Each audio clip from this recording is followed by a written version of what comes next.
Bismillahirrahmanirrahim. Alhamdulillahirrahmanirrahim. Wassalatu wassalamu ala sayyidina Muhammad asyrafil anbiya wa khatamil mursalin wa ala alihi wa sahbihi ajma'in. Yang saya hormati, saya banggakan,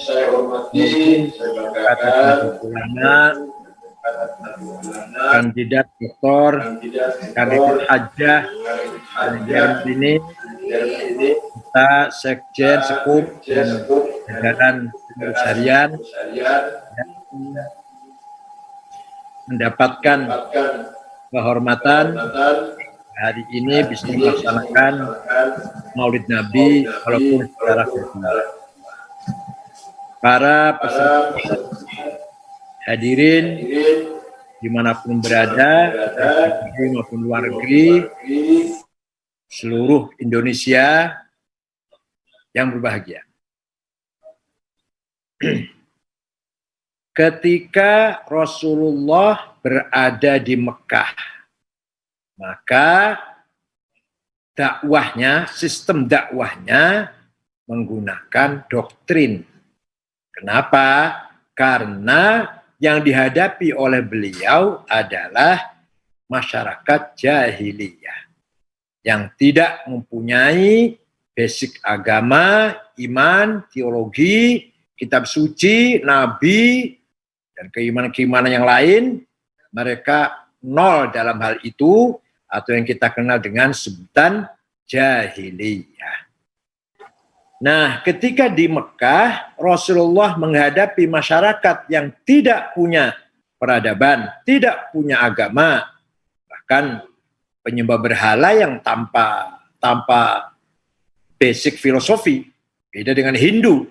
Orang Hindu, Buddha, walaupun disembah itu berhala, masih punya latar belakang filosofinya.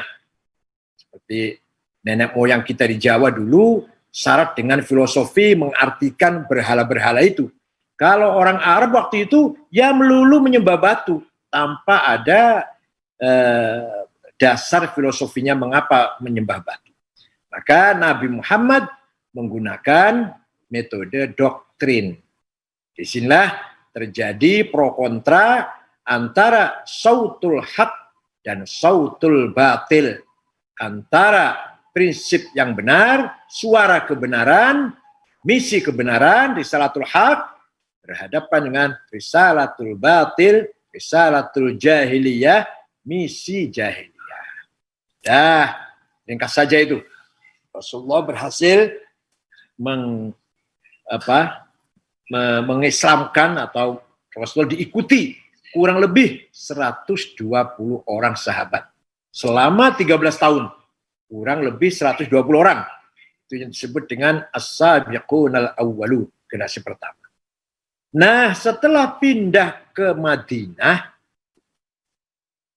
Nabi Muhammad berhadapan dengan ada kelompok yang sudah beragama, sudah mempunyai peradaban, sudah punya teologi, sudah punya syariat, punya kitab suci, punya nabi, punya prinsip-prinsip keimanan, yaitu orang beragama Yahudi.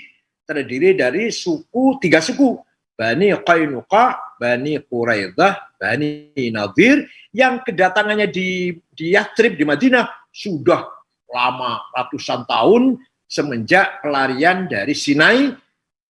Israel ditinggal wafat oleh Nabi Musa, Nabi Harun, bercerai-berai, kebanyakan ke Eropa, 3 suku ke Yathrib. Nah, keturunannya jumpa dengan Nabi Muhammad. Walhasil, di sini Nabi Muhammad keadaannya beda dengan di Mekah. Ya betul, di Mekah. Di Madinah sini berhadapan dengan kelompok yang sudah punya agama, punya kepercayaan, akidah, punya syariah, punya aturan, punya peradaban, punya sejarah, punya kitab suci, punya nabi. Maka cara strategi dakwah Nabi Muhammad untuk mereka membangun intelektualitas, membangun dialog, membangun prinsip-prinsip wasatiyah, prinsip-prinsip moderasi dalam menyampaikan agama Islam. Prinsip-prinsip kemanusiaan dalam menyampaikan dakwah Islam. Prinsip-prinsip cinta dalam menyampaikan dakwah Islam. Sama sekali tidak berbau doktrin. Maka ayat Quran yang turun di Madinah itu rata-rata sering sekali menggunakan alam taro, awalam yarau. Apa kamu tidak berpikir? Apa kamu tidak menganalisis? Nanti diakhiri dengan afala ta'qilun, afala tatafakkarun, afala tafqahun. Hendaklah kamu berpikir, gunakanlah akalmu. Ini yang turun di Madinah karena berhadapan dengan kelompok yang sudah berperadaban. Nah, artinya apa? Artinya kita harus meniru cara Rasulullah ini. Bagaimana Rasulullah membangun masyarakat mutamaddin, masyarakat yang berperadaban, mampu hidup dengan non-muslim, mampu hidup dengan orang yang beda agama, beda budaya, beda suku. Orang Yahudi itu beda suku. Mereka sukunya Bani Israel, keturunan Siti Hajar. Sedangkan orang Arab, keturunan Siti Sarah. Orang Arab, keturunan Siti Hajar. Sama-sama istri Ibrahim. Beda jelas. Beda agama, beda kitab suci, beda keyakinan, beda teologi, beda budaya. Nah, tapi Nabi Muhammad berusaha hidup bersama dengan mereka, hidup menyatu dengan mereka dengan sistem muwatonah citizenship, membangun sebuah sistem sama dalam fasilitas kewajiban, sama di mata hukum, sama di depan keadilan, tidak pandang bulu muslim atau non-muslim, Arab atau non-Arab, pendatang, migran atau pribumi. Nabi Muhammad tidak melakukan hal. Maka yang paling terkenal dari pesan Nabi Muhammad setiap khutbah Jumat, wala udwana illa 'alal zalimin. Tidak boleh ada permusuhan kecuali terhadap yang melanggar hukum. Tidak boleh ada permusuhan karena agama, karena beda suku, karena beda budaya. Satu yang boleh harus, bahkan harus ya, harus kita anggap musuh yang melanggar hukum. Dalam bahasa Al-Quran, zalimin, yang menentang, yang melawan hukum. Nah, dalam sejarah dibuktikan, seringkali Nabi menegakkan keadilan, tidak pandang bulu. Suatu ketika ada sahabat yang berkonflik dengan orang Yahudi, tapi ketika itu yang benar di pihak Yahudi, maka Nabi pun memberikan hukum, memenangkan yang Yahudi. Maka Yahudi itu akhirnya menjadi masuk Islam. Ini katanya betul-betul Nabi. Karena saya baca dalam kitab Taurat, nanti akan ada Nabi di akhir zaman yang sangat adil, tidak pandang bulu, menegakkan kebenaran. Sampai orang Yahudi itu karena dia menang, masuk Islam, meyakini bahwa yang memutuskan ini betul-betul seorang Nabi. Karena juga Nabi Rasulullah kedatangan tamu Nasoro Najron, orang Kristen dari kota Najron, terkenal. Najron itu pusatnya Kristen, terkenal ketika Abroha itu loh, yang nyerang Ka'bah, sana tuh Najron. Kejadian orang Kristen dibakar di parit, surat Al-Buruj itu, Qutil ashabul ukhdudin nari dzatil waqud, itu orang Kristen itu. Mereka dibunuh, dibakar hidup-hidup di parit, masuk ke dalam parit oleh penguasa Dunuas, itu orang Kristen itu. Nah, Nasoro Najron mendengar ada nabi baru, agama baru, mereka datang bertamu ke Madinah. Dari selatan sampai ke utara, Madinah kan utara. Nabi memohon petunjuk kepada Allah. Gimana cara menerima mereka? Bagaimana caranya? Allah memberi petunjuk kepada Nabi. Gini caranya. Qul inna au iyyakum la'ala hudan au fi dhalalim mubin. Katakan Muhammad pada orang Kristen itu, ayo kita mencari kebenaran. Dialog, ngomong-ngomong lah. Inna kami au iyyakum atau Anda la'ala hudan yang benar au fi dhalalim mubin atau yang sesat. Coba. Katakan Muhammad kepada mereka, ayo kita ngomong-ngomong, dialog, hiwar, diskusi, mencari kebenaran dari nol. Entah kami atau Anda yang benar, atau kami yang salah, atau kami yang benar, Anda yang salah. Inna au atau iyyakum atau engkau sekalian, Anda sekalian. La'ala hudan au fi dhalalim. Artinya apa artinya?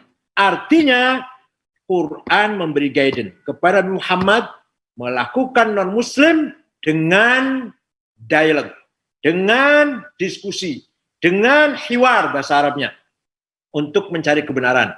Tidak mengaku monopoli otoriter, saya yang paling benar, kamu salah. Tidak. Ayo kita cari kebenaran. Itulah contoh yang diberikan kepada Muhammad ketika berada di Madinah menghadapi non-muslim ahlul kitab. Bahkan dalam Quran jelas sekali ada ayat yang sering dikutip oleh para mubaligh, fas'alu ahlad dzikri in kuntum la ta'lamun. Tanyalah kamu kepada para mubaligh gini, tanya kamu pada para kiai, para ustadz, kalau kamu nggak ngerti itu salah itu salah itu. Silakan baca tafsir, nggak usah besar-besar, tapi Jalalain saja. Itu artinya silahkan kamu bertanya kepada Yahudi dan Kristen. Ahlul dzikri itu tanyalah kepada ahlul dzikr. Siapa? Al-Yahud wan Nasara. Itu dalam tafsir loh, tafsir Jalalain saja lah, nggak usah besar-besar lah. Kalau kamu tidak ngerti, kalau kamu tidak tahu, in kuntum la ta'lamun, itu apa artinya? Artinya Nabi atau Quran membangun masyarakat Islam yang terbuka, yang toleran, yang mampu menerima kebenaran dari manapun. Doronglah Quran agar umat Islam menjadi umat yang bermartabat, dewasa, mampu menerima kebenaran, belajar, menuntut ilmu dari guru siapapun, dari non-muslim, dari Amerika, atau dari Jepang, atau dari Korea, atau Australia, tidak harus dari sama orang Islam. Ini ayat ini fas'alu ahlad dzikri in kuntum la ta'lamun. Silakan baca tafsirnya. Nanti tafsirnya isinya al-Yahud wan Nasara. Nah, ada lagi. Wah, banyak sekali kalau contoh ya. Ketika Nabi baru datang ke Madinah, kemudian para sahabat itu kan petani korma. Petani korma itu harus apa namanya? Dikawinkan itu apa? Bibit kormanya itu, bunga kormanya antara korma laki-laki dan korma itu harus dioleskan, harus dikawinkan lah. Aduh, bahasanya apa itu? Asimilasi apa? Nabi mengatakan nggak usah lah. Itu kalau Allah mentakdirkan berbuah juga berbuah. Kalau Allah mentakdirkan nggak usah dikawinkan gitulah.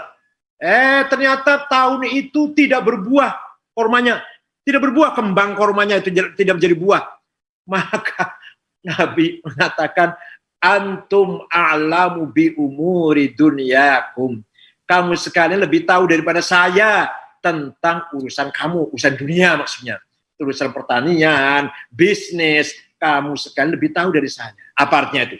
Artinya Islam menghendaki umatnya segala sesuatu berdasar ilmiah, berdasarkan teknologi, berdasarkan kebenaran yang berdasarkan ilmu. Bukan hanya emosi. Kalau emosi kan, kalau Tuhan memberikan buah juga berbuah. Seperti COVID-19 ini, hidup mati terserah Allah. Kalau kata Allah, kena COVID mati itu sudah takdirnya. Kalau kata Allah, nggak mati juga nggak apa-apa. Itu salah itu. Itu bahasa tawakalnya orang bodoh. Kalau tawakalnya orang yang pintar, ikhtiar dulu baru tawakal. Upaya dulu, usaha dulu baru tawakal. Berobat baru tawakal. Kerja baru tawakal. Berjuang baru tawakal. Bukan tidur tawakal, itu namanya tawakul namanya. Kaslan malas namanya. Nah, ini gambaran bagaimana singkat saja Nabi Muhammad membangun masyarakat Islam yang modern, yang maju, yang kreatif, yang produktif, itu masyarakat Madinah. Itu semua ditiru, diikuti oleh para sahabatnya, para tabi'in, sehingga para tabi'in, terutama abad kedua Hijriah, muncullah beberapa ulama yang jenius, yang pintar-pintar. Ahli agama maupun ahli ilmu pengetahuan. Syafi'i berusaha menggabungkan antara Quran, hadis, dan akal. Antara Quran, hadis, dan akal. Akal ada dua, akal kolektif ijma', akal individual qiyas. Jadilah ilmu fikih, usul fikih dan ilmu fikih.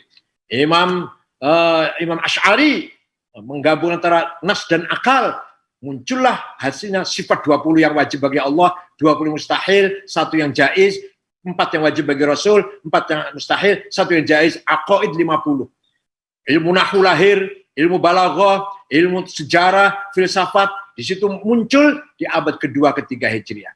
Bahkan yang lebih lucu lagi, yang lebih harus kita tekankan lagi, ada seorang dokter non-muslim, dokter pribadinya Khalifah Muawiyah bin Abi Sufyan. Sahabat loh, Muawiyah itu sahabat. Muawiyah waktu itu sakit, tidak ada dokter Arab, adanya dokter beragama ortodok, Kristen ortodok, namanya Sargius. Nah, Sargius jadi dokter istana, dokter pribadi khalifah tinggal di istana. Sargius punya anak. Jadi punya anak namanya Yahya atau John ya, atau Yahya. Tidak mau tinggal dengan bapaknya di istana, di ibu kota Damaskus nggak mau. Bahkan si Yahya ini hijrah ke Palestina, ke kota Ramallah, mendirikan madrasah lah gampangnya, majelis taklim lah, mengajarkan kategori ten, mengajarkan ilmu mantik, logika, Aristoteles itu loh, diajarkan jenis, fasol, nau, dan seterusnya, dijadikan quantity, quality, esensi, substansi, relasi, posisi, itu kan kategori ten. Siapa yang diajar? Yang diajar siapa? Orang Islam. Orang Islam. Jadi orang Islam pemuda-pemuda waktu itu, terutama yang pemuda, tahu tentang ilmu mantek, tahu tentang ilmu logika, ngerti tentang kategori ten. Pertama kali belajar dari orang Kristen ortodok, namanya Yahya, putra dokter pribadinya Muawiyah Sargius. Terkenal dengan sebutan Yahya ad-Dimashqi, Yahya dari Damaskus. Betapa terbukanya waktu itu. Ya. Sekarang itu dinasti Bani Umayyah. Dinasti Abbasiyah. Dinasti Abbasiyah, Abu Ja'far al-Mansur, itu khalifah kedua. Kedua, ayahnya Harun Rasyid. Ayahnya Harun Rasyid. Beliau sakit perut. Cari dokter Arab nggak ada. Cari dokter Muslim nggak ada. Ada dokter beragama Majusi, Zoroaster. Apa itu? Siapa namanya? Jirjis bin Bakhtiyasyuh namanya. Mengobati khalifah, sembuh, bukan hanya menjadi dokter pribadi khalifah, bahkan dipercaya membangun rumah sakit. Pertama kali ada rumah sakit di Baghdad, itu yang bikin non-muslim beragama Zoroaster. Namanya Jirjis bin Bakhtiyasyuh. Sampai-sampai rumah sakitnya namanya tidak bahasa Arab. Bukan mustasfa, bahasa Arab kan rumah sakit, bukan. Bahasa Persia, Bimaristan. Coba betapa dulu kita masyarakat Arab maju, masyarakat Islam yang maju, terbuka, toleran, moderat, nggak ada fanatisme kesukuan, nggak ada fanatisme agama, mana ada kebenaran dari situ kita ambil, dari Kristen kayak dari Yahudi, dari Zoroaster, kalau kebenaran mari kita ambil. Kalau sekarang kita cari ilmu Amerika maupun Eropa atau dari manapun, asal agama kita tidak berubah, ilmu teknologi dari mana saja. Itu artinya yang saya maksudnya di situ. Maka NU harus punya prinsip apa? Terbuka. Dalam arti mencari kebenaran, mengambil kebenaran, al-ijad bil jadidil aslah, dari sumbernya datangnya dari mana saja, asal bermanfaat, berguna bagi kita semua. Tapi kita tidak boleh lepas, tidak boleh bergeser dari karakter kepribadian jati diri sebagai bangsa Indonesia. Alhamdulillah, saya, Gus Dur, Gus Mus, Pak Quraish Shihab, Pak Agil Munawar, sekolah di Arab, tapi pulang bawa ilmu, bukan bawa budaya Arab. Saya, Gus Dur, Gus Mus, sekolah di Arab semua itu, Pak Agil Munawar, Pak Quraish Shihab, pulang jadi orang Indonesia, ilmunya dari Arab. Nah, demikian pula yang sekolah di Barat, misalkan siapalah sekolah di Barat, Pak Zumardi Azra, Amerika itu, pulang tetap menjadi orang Indonesia, teknologinya dari Barat, ilmunya dari Barat, ijazah S3-nya dari Barat. Atau Pak Yudian itu, sekarang kepala BPIP, dari Amerika, Harvard itu. Nah, tapi nyampe Indonesia tetap berbudaya Indonesia. Ini yang harus dipegang.